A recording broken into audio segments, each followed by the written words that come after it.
Marcos capítulo 6, Evangelho de Marcos capítulo 6, os versos 30 e 31, lemos assim. Os apóstolos reuniram-se a Jesus e lhe relataram tudo o que tinham feito e ensinado. Havia muita gente indo e vindo, ao ponto de eles não terem tempo nem para comer. Jesus lhes disse: venham comigo para um lugar deserto e descansem um pouco.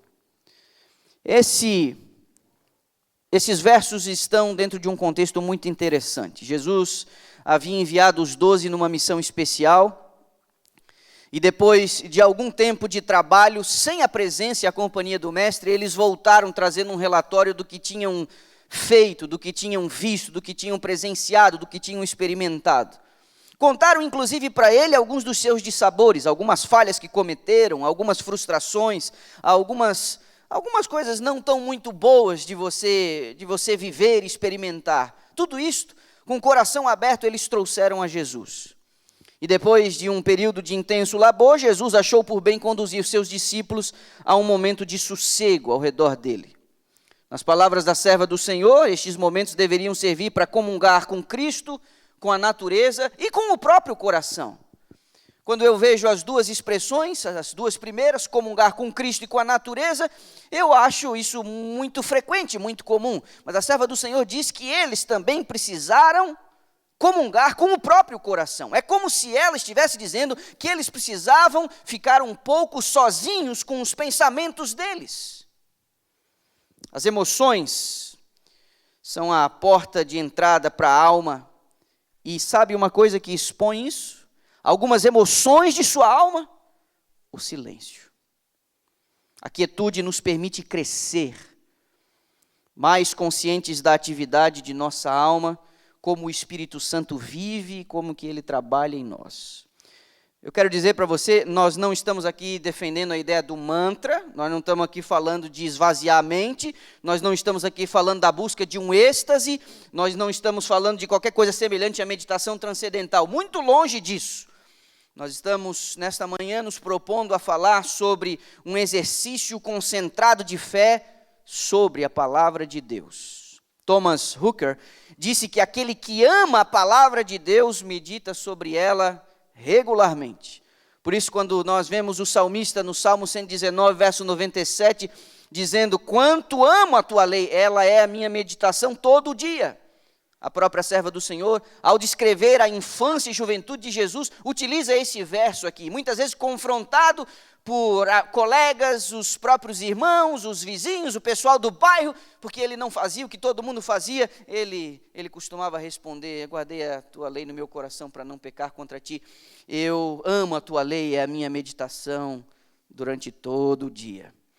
Meu irmão, no mundo barulhento e ansioso que nós estamos vivendo, Deus ordena que nós nos aquietemos para que a gente saiba que Ele é Deus. Eu vou pedir para você ir até o Salmo 46.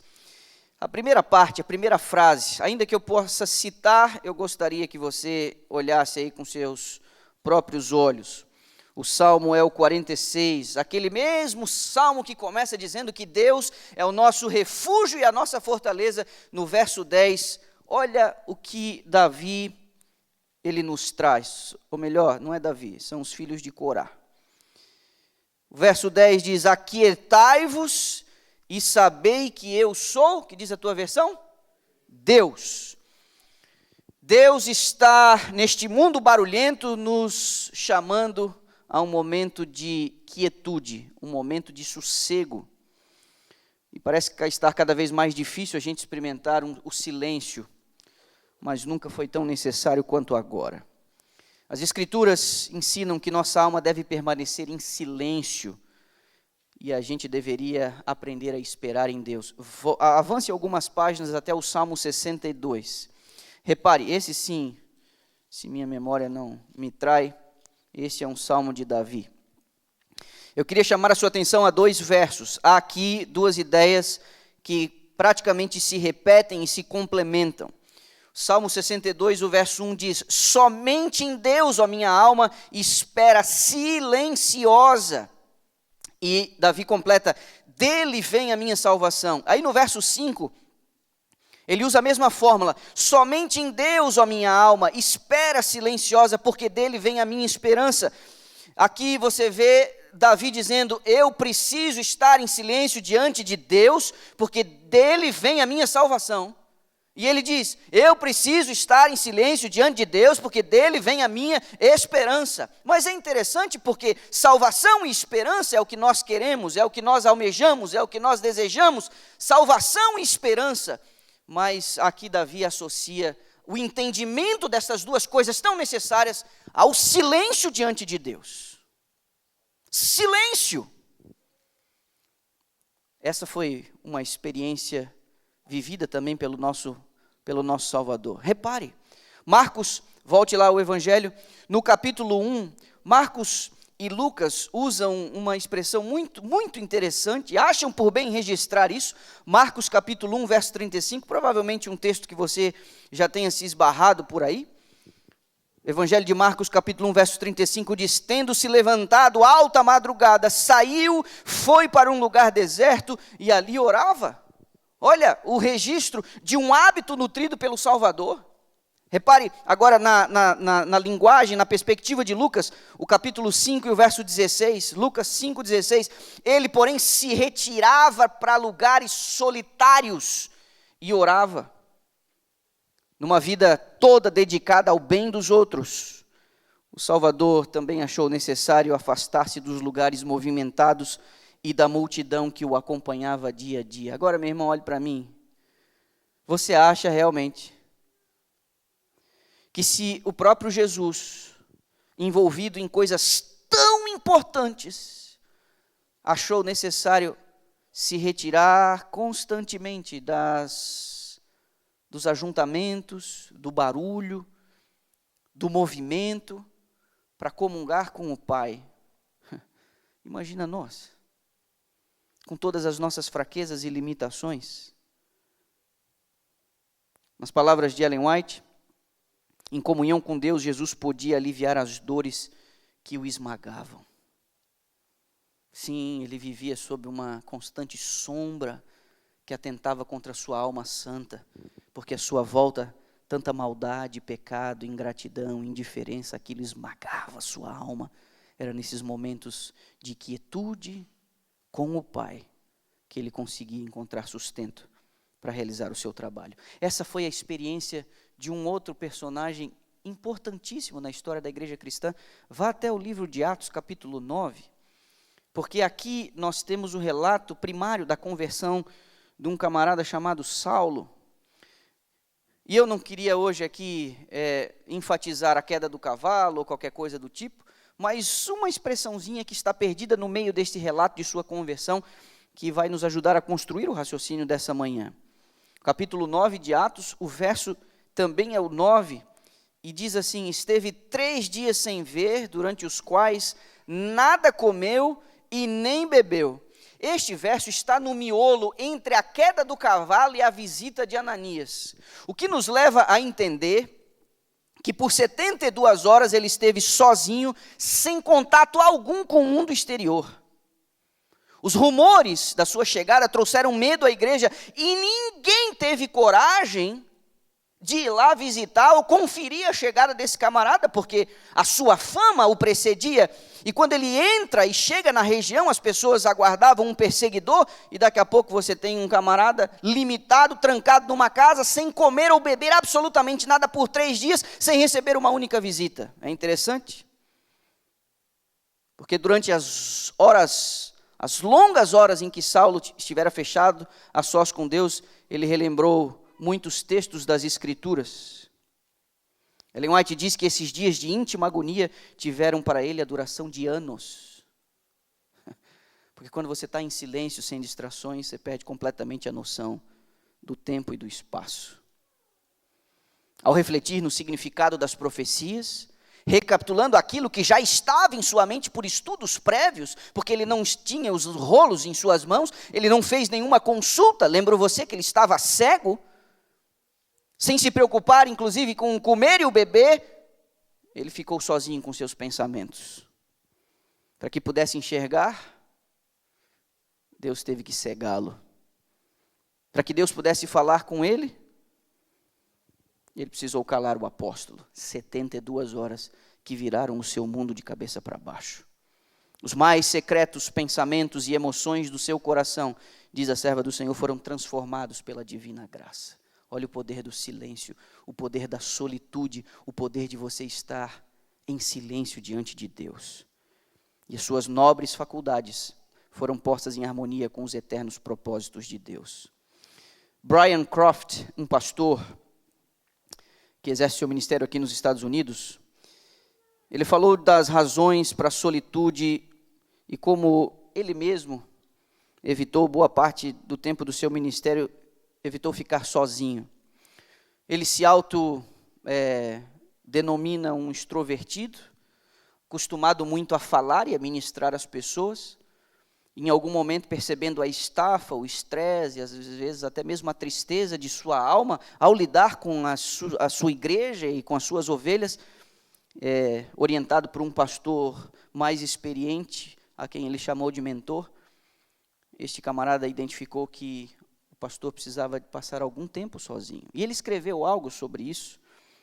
E nessa manhã eu queria, seguindo aqui os rascunhos de Brian Croft, eu queria encontrar com você, com algumas adaptações, motivos legítimos para a gente encontrar a solitude.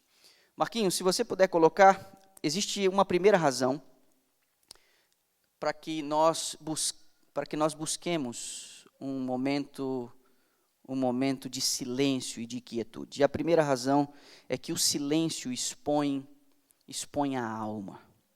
Nós temos a tendência de usar a ocupação, ouça o que estou lhe dizendo, nós temos a tendência de usar a ocupação e o barulho como um mecanismo de defesa para evitar a nossa dor. O ruído e a distração podem dar a ilusão de que alguns dos sentimentos que fazem mal para nós não existem ou não têm força. E quando a gente fica em silêncio, sem distrações, a nossa dor fica exposta e o vazio da alma fica evidente. Quando estamos quietos e silenciosos, nos tornamos mais conscientes de nossas reais emoções. Por isso, uma boa parte de nós busca diferentes recursos para evitar esses desconfortos. Casa cheia, festas, ajuntamentos, ir na casa dos outros, os outros virem na sua casa, noitada com os amigos. Fora do meio cristão, para aqueles que vivem uma vida desregrada, secular, uma garrafa de vinho, cigarro de maconha, jogos eletrônicos ou qualquer coisa capaz de disfarçar a dor da alma. Meus irmãos, o silêncio expõe as emoções de nosso coração e Deus não faz isso para que você experimente a dor e o sofrimento de forma aguda, é que para que Ele possa curar você, o problema tem que estar evidente. Porque evitamos o silêncio? Porque nós não queremos ser confrontados com as reais emoções que dominam a nossa alma. A primeira razão pela qual nós deveríamos buscar a solitude é a exposição da alma. Essa mesma alma que Deus quer curar, mas Ele não vai conseguir se a gente disfarçar o que a gente está sentindo. Henry Nouwen diz que a solidão é uma das fontes mais universais de sofrimento humano. As raízes da solidão se alimentam da suspeita de que não há ninguém que se importe com você. Evitamos o silêncio porque a gente não quer que a nossa alma fique exposta com todas as nossas fragilidades, com todos os nossos medos. A segunda razão pela qual nós deveríamos buscar a solitude é o silêncio, e o silêncio é porque ele confronta as vozes. Que vozes são essas? São as vozes que atravessam a nossa vida.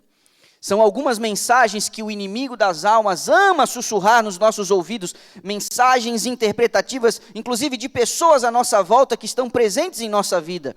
E quando essas vozes são duras, abusivas, e mentem sobre o nosso valor em Cristo, quando elas são desagradáveis, a gente quer correr delas. Essas vozes nos atormentam, vozes abusivas do nosso passado, mentiras do inimigo, palavras dolorosas de crítica, fracasso, autoaversão, e elas surgem quando nós estamos sozinhos. Por isso a gente também evita o silêncio, para a gente tentar escapar dessas vozes. O pastor inglês famoso, chamado Martin Lloyd-Jones. Ele também contribuiu e disse alguma coisa a esse respeito. Ele falou: o problema principal em toda essa questão da depressão espiritual, em certo sentido, que a gente permite que o nosso eu fale, ao invés de a gente conversar com o nosso eu. E aqui no livro Mente, Caráter e Personalidade, Ellen White parece nos dar algumas pistas em relação a isso. Ela diz que nós precisaríamos aprender a lidar com os nossos pensamentos. E isso parece bater com o que Martin Lloyd-Jones diz, porque quando você apenas ouve a sua voz e não conversa com ela, pode haver aqui um problema. Ela pode trazer para você apenas a tendência do negativismo e do pessimismo. O silêncio, terceira razão, nos ensina a ouvir. E é necessário aprender a ouvir sem precisar responder. Isso vai nos ajudar no nosso relacionamento com as pessoas. Quando nós desenvolvemos o hábito de ficar em silêncio e a gente conversa com as pessoas, a gente não precisa ouvir as pessoas já pensando que a gente vai dizer e responder a elas, apenas ouvir atentamente, com empatia, sem procurar dar uma resposta, porque às vezes as pessoas não querem respostas, elas só querem alguém que as ouça. A gente também vai ser mais receptivo à mensagem da palavra de Deus, e isso vai nos ajudar no nosso relacionamento com Deus. É incrível o que acontece quando você não está preocupado em tentar descobrir o que dizer ou fazer enquanto está ouvindo alguém. A quarta razão é que o silêncio testa a nossa necessidade de ruído, muito próximo da primeira razão que eu já mencionei. O silêncio revela quão dependentes nós somos do ruído para bloquear a dor em nossas vidas. Essa é uma das muitas razões pelas quais todos nós precisamos de períodos de tempo longe do nosso telefone, longe dos e-mails, longe das mídias sociais, longe dos dispositivos eletrônicos, que são uma constante fonte de ruído. Mas, meus irmãos, olha o mundo que a gente está vivendo. Repare na próxima vez que você pegar uma fila, seja de banco, seja de uma loja, seja de que for. Repare como as pessoas estão. Qual foi a última vez que você viu alguém lendo um livro? Num aeroporto, na sala de espera de um consultório? Qual foi a última vez que você viu alguém segurando um livro e lendo aí em algum lugar? Qual foi a última vez? Nós estamos, como sociedade, como geração atual, cada vez mais dependentes desses devices, olhando para isso o tempo inteiro. Eu já mencionei algumas estatísticas aqui para vocês, vou repetir. Estudos recentes mostram que quando o celular não te notifica, não apita, nada, é por um ato espontâneo da sua parte. A média é que as pessoas checam o seu celular mais de 150 vezes ao longo do dia. Recentemente, os aparelhos desenvolveram aí uma espécie de relatório que entregam no final de semana e mostram para você quantas horas você esteve com o seu celular com a tela ligada ao longo da semana. Não é assustador? John Piper, um pastor que exerce seu ministério, imagino aqui mais a oeste, disse que se uma coisa vai servir o Twitter e o Facebook, o Instagram no dia do juízo, é para provar que não foi por falta de tempo. Que você não fez o que deveria fazer.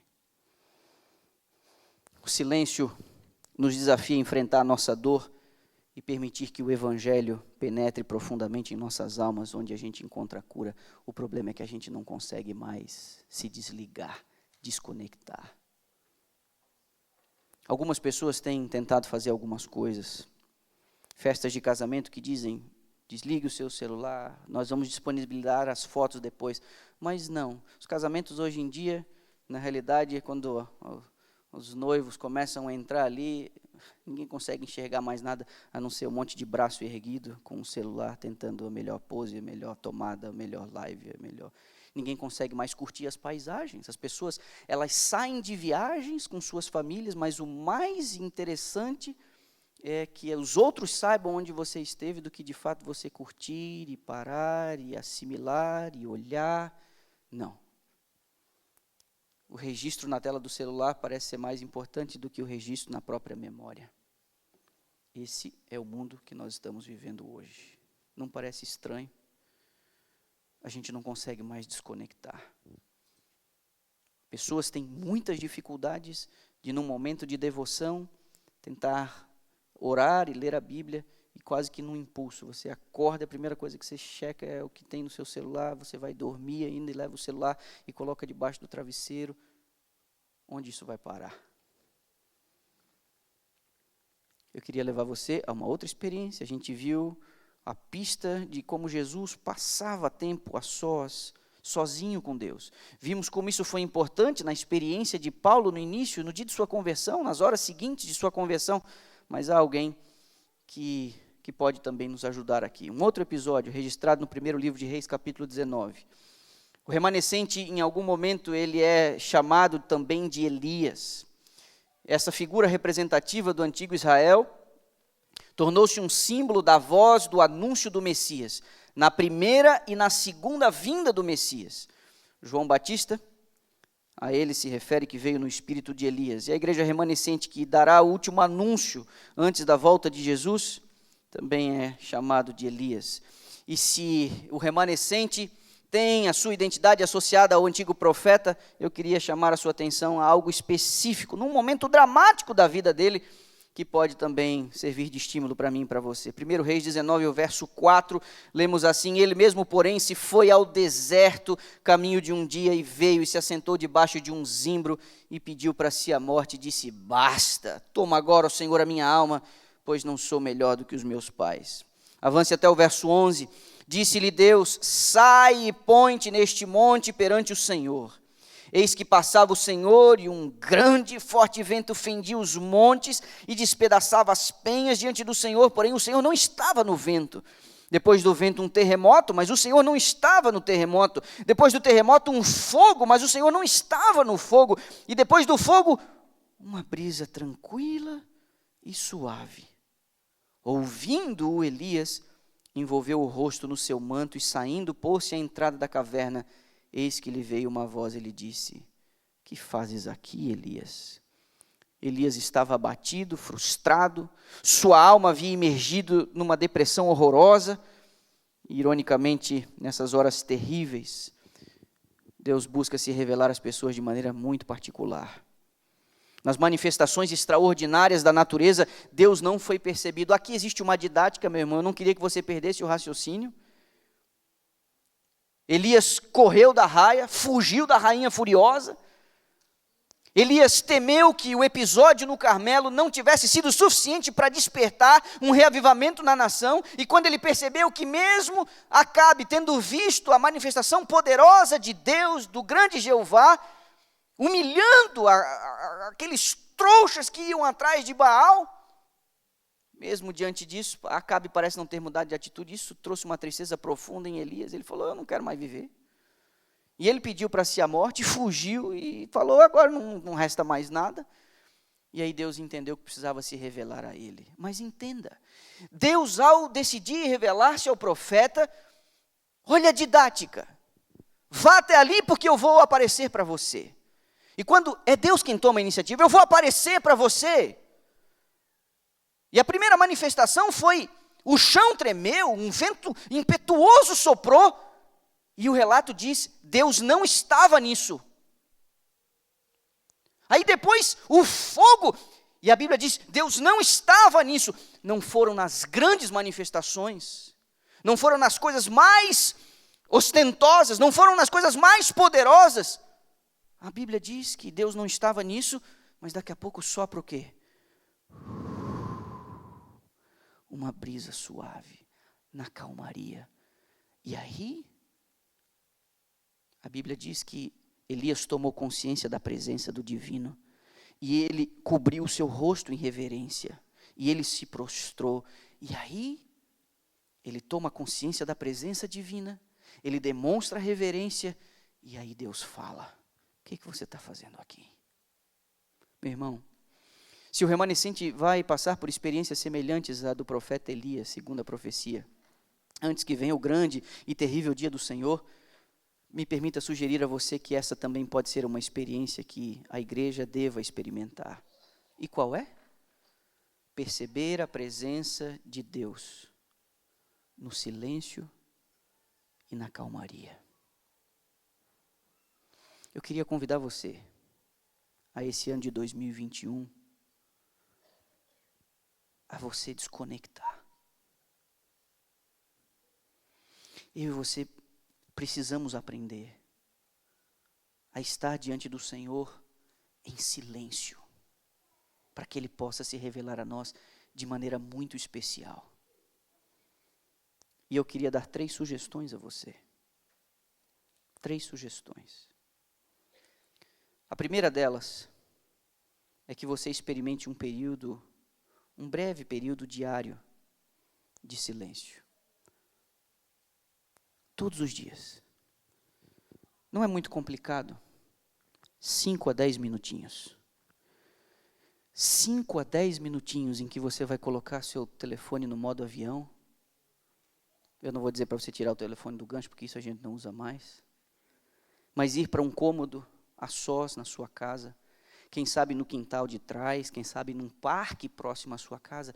Você pode fazer isso, inclusive, ao dirigir para casa no final de um dia de trabalho, se o clima permite, se isso for seguro para você, que me ouve aqui ou que me assiste pela internet, a caminho de casa, desligue o celular e vá para um lugar em que você não vai ter distrações no seu ambiente. Se for um cômodo da sua casa, se for dentro do carro, ao estacionar na sua garagem, antes mesmo de entrar em casa, não importa, um lugar em que você consiga ficar de 5 a 10 minutos em silêncio. Vai parecer um infinito no começo. Como a própria serva do Senhor disse, que aquelas horas do apóstolo Paulo pareciam anos. Desconecte-se, desligue o seu celular, fique em silêncio diante de Deus, 5 a 10 minutos. E aqui eu vou te dar a dica que ainda está nesse primeiro tópico. O silêncio pelo silêncio, ele não vai te bastar. Você precisa, para que a chama do Espírito acenda em você, você precisa de um start. E você não tem que esvaziar sua mente, nós não cremos nisso. Você só tem que se aquietar, em silêncio. Para que isso faça sentido e pensamentos bons controlem os pensamentos ruins, para que você vá diante do Senhor e se aquiete diante dEle, você precisa ter contato com a palavra. E todo início de ano eu insisto nisso. Você tem que ler a sua Bíblia. Meu irmão, se você decidir ler a sua Bíblia este ano, lendo-a 3 capítulos por dia, ao final do ano você terá concluído a leitura deste livro. Essa semana alguém me abordou, me dá uma dica de como eu posso ler a palavra, que às vezes eu tento, eu não quero que isso vire um compromisso, eu não quero que seja apenas uma formalidade. E de fato há aqui um problema mesmo de ser uma formalidade, mas você sabia que nossa natureza está tão contaminada que tem dias que você não vai querer ler a Bíblia, você não fará por prazer, mas por necessidade. É como beber água, é como fazer exercício, é como tomar o remédio amargo. Às vezes você não vai querer, por quê? Porque sua natureza se inclina a uma outra direção, mas leia a palavra. Esse momento de 5 a 10 minutos precisa acontecer em algum momento do dia, depois que em outro momento do dia você tenha lido a Bíblia. E nesses 5 a 10 minutos, em silêncio, sem distrações, com o celular desligado, você vai se apresentar diante de Deus e vai dizer: Senhor, eu estou aqui. Você vai perceber uma série de emoções, uma série de pensamentos, uma série de coisas. E qual será o antídoto para você lidar com as emoções expostas de sua alma, com suas dores, com as vozes de outros, com as decepções do dia? Qual será o antídoto? É em silêncio diante de Deus que a palavra vai reagir sobre o seu caráter. Essa é a primeira dica. A segunda, se aqui eu estou te sugerindo algo que você pode fazer diariamente, existe um tempo mais profundo de silêncio, e aqui a minha sugestão é que você encontre 1 hora na semana para estar em silêncio. Aqui já parece um pouco mais difícil, não? Como você tem usado a sexta-feira à noite? Como você tem usado as tuas tardes de sábado? Como você tem usado as tuas tardes de domingo, as tuas manhãs de domingo? Como você tem usado o teu dia de folga, e todos nós, de alguma maneira, temos? 1 hora por semana. Aqui a coisa já parece complicar um pouco mais, mas eu estou fazendo uma sugestão a você. Isso é terapêutico. Desligue o seu celular, encontre um lugar, vá para um parque, na beira de um lago, ou qualquer coisa que esteja ao seu alcance, para que você não se distraia. 1 hora por semana para você estar em silêncio. Aqui eu sugiro que você leve sua Bíblia consigo e durante esta hora você intercale momentos de silêncio e a leitura da palavra. Este não é um silêncio como algumas práticas orientais que sobem a montanha para esvaziar a mente ou pensam numa cachoeira ou num céu azul ou qualquer coisa do tipo. Não, meu irmão. Não. Este momento de silêncio, ele só pode fazer efeito sobre a sua vida quando a palavra de Deus, ela foi lida e ela vai reagir sobre o seu caráter. É aí que Deus começa a equacionar as coisas. Na minha experiência como pastor, e a minha decisão de deixar o Brasil está totalmente ligada a isso, eu percebi uma coisa. Eu percebi que muitas vezes eu ativamente exerci o meu ministério em algumas das minhas ações, em algumas dos meus trabalhos, em algumas das áreas em que eu atuei, eu aparentemente fui muito produtivo. E, inclusive, eu podia perceber a reação das pessoas dizendo, puxa vida, que bênção. Mas, sabe o que fez com que a minha cabeça quase que entrasse em parafuso? É porque quando eu fechava a porta do meu quarto e eu tinha esses momentos com Deus, em silêncio, não fazia muito sentido os aplausos. Não fazia muito sentido a aparente eficiência. Não fazia muito sentido esse ativismo desenfreado, tomando conta das coisas de Deus. Porque neste momento em que eu estava com Deus, é como se Ele colocasse as coisas no devido valor. É como se eu percebesse que algumas coisas que eu fazia e que as pessoas inclusive apreciavam, não tinha valor diante dEle. Momentos de silêncio e de comunhão faz com que aquilo que realmente vale diante dos olhos do céu, essas coisas entram no seu devido lugar.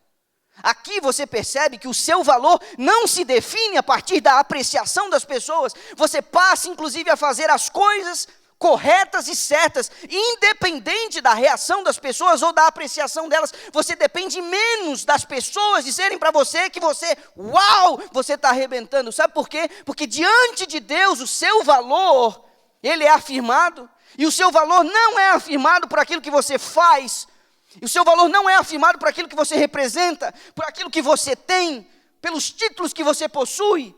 Você passa, inclusive, a falar menos de si, menos das suas coisas, menos das suas conquistas, menos dos seus títulos, porque diante de Deus, isso não é nada. Os momentos de silêncio fazem com que, inclusive, Deus trabalhe a sua autoestima. Você fica menos dependente, menos carente do afeto das pessoas. A terceira, e aqui pode ser um pouco diferente, um pouco difícil mesmo, mas isso aqui, meu irmão, isso aqui pode ajudar muitos de nós. Um breve período diário de silêncio, um tempo mais prolongado de silêncio semanal, e aqui 1 ou 2 retiros anuais. Pode ser que isso seja um pouco mais difícil para você, mas para alguns pode ser plenamente possível. Ir para um lugar onde não tem sinal de celular.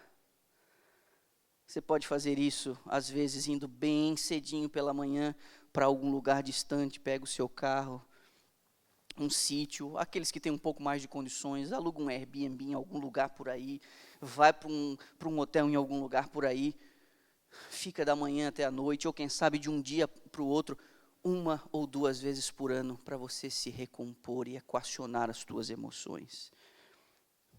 Eu falei, a teoria veio, né? Eu citei o exemplo de Jesus, eu citei o exemplo de Paulo, eu citei o exemplo de Elias, mas aqui eu estou dando uma dica prática de coisas que você pode se organizar para fazer. Meu irmão, essa é a sua vida. Nós sempre arrumamos tempo e espaço para aquilo que é importante. Isso aqui é a sua vida, isso aqui é a sua espiritualidade.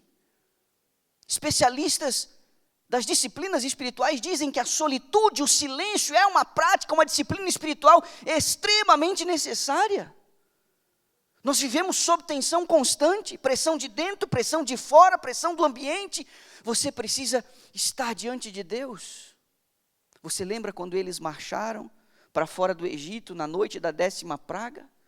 Você lembra que a nuvem os conduziu pelo caminho do deserto? Você lembra que a nuvem se posicionou diante do mar e não havia escapatória nem a oeste, nem a leste? Atrás o exército furioso do faraó, diante deles um mar fechado e revoltoso. Acharam que iam morrer. Começaram a gritar, e não havia sepulturas no Egito para que fôssemos enterrados lá, porque trouxeste-nos para este deserto para morrermos aqui. Então Moisés vai falar com Deus. E isso está registrado no livro de Êxodo. E antes de Deus abrir o mar, antes de Deus se interpor com a nuvem que cobria para uma coluna de fogo, impedindo o avanço do exército do faraó, antes disso, sabe o que Deus disse ao povo? Aquietai-vos. Aquietai-vos. Você tem que encontrar espaço para si mesmo na sua agenda. Diário, semanal e anual. Eu queria que alguém tivesse me dito isso 20 anos antes. Arrume um tempo para você. Você precisa. Este silêncio, repito, ele é acompanhado da palavra. A palavra, a leitura da palavra, a leitura simples da palavra. Já disse aqui e repito, inclusive não quero ser deselegante com a minha audiência pela internet. Se você estiver assistindo a gente aqui ao vivo, num futuro próximo ou distante, ouça o que eu vou lhe dizer, estou olhando bem aqui na lente aqui da câmera. Você não pode se resolver com videozinhos do YouTube. Você tem que ler a palavra de Deus. Não creia que deixar de ler a palavra para assistir sermões no YouTube vai te resolver. Eu e você precisamos ter contato com a palavra. E esses momentos de silêncio não vão servir para nada se eles não forem acompanhados de leitura da Bíblia Sagrada. Meu irmão, se você acha que você não tem 15 minutos diários para ler 3 capítulos da Bíblia, leia um, você vai ter lido a Bíblia em 3 anos, não há problema, mas leia a palavra, de um modo ou de outro, leia a palavra. Eu não consigo com a genealogia, eu não consigo ali com o negócio de números, eu não consigo com isso, eu não consigo com aquilo. Arrume outros roteiros. Quem sabe você leia primeiro os evangelhos, depois vai para as epístolas de Paulo, vai para os livros poéticos, provérbios, salmos, eclesiastes, o livro de Jó. Quem sabe você leia o Pentateuco, muita história, pula ali a genealogia, se você não gosta, pula. Mas não pare de ler as Sagradas Escrituras. Vá aos profetas menores, pegue aquela sequência depois ali de Daniel, Joel, Amós, Obadias, Miqueias, vai fazendo essa leitura, mas não pare de ler a Bíblia. E daqui a pouco você sente uma fome, uma sede maior, e você, quem sabe, pode buscar outros recursos, quem sabe ir aos livros proféticos ou apocalípticos, o livro de Daniel, o livro de Apocalipse, você pode recorrer, inclusive, a comentários. Mas, meu irmão, se existe uma coisa simples do adventista, estudar a Bíblia, faça a lição da escola sabatina. 3 meses agora debruçados no livro de Isaías, um baita de um roteiro. Você vai entender muita coisa. Não tenho a lição? Tem lição na internet, em inglês, em espanhol, coreano, qual a língua que você quiser, tem lá. Pergunta e resposta, e não só leia a lição, lá tem uma perguntinha, e a perguntinha está dizendo, vai lá no texto, leia o texto. Se você fizer a sua lição da escola sabatina, se o seu filho fizer a lição da escola sabatina, já vai ser de grande valia, meu irmão. Eu não tenho mais nada a dizer hoje pela manhã.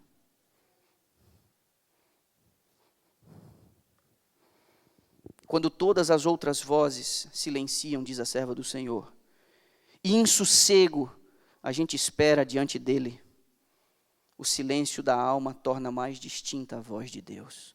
Palavras da inspiração. Este silêncio será quebrado pela voz de Deus falando à sua consciência.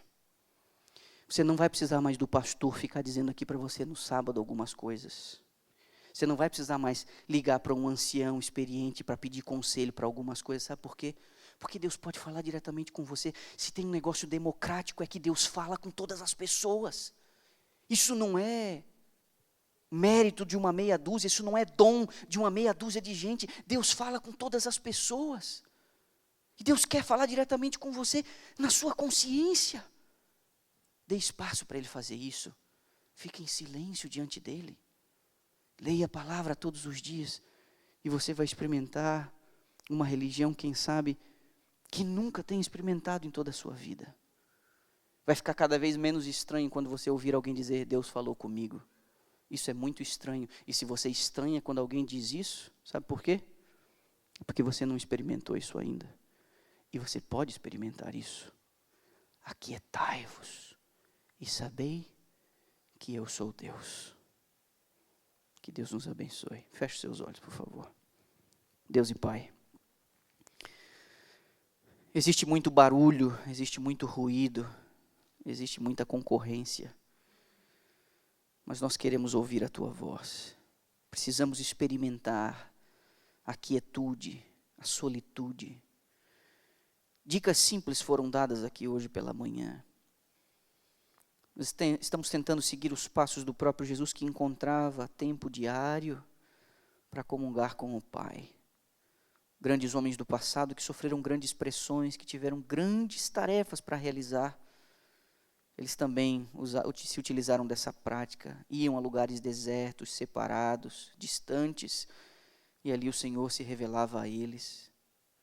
Nós temos tudo em nossas mãos, mas a nossa vontade é fraca, Senhor. Por favor, ajuda-nos com a nossa vontade.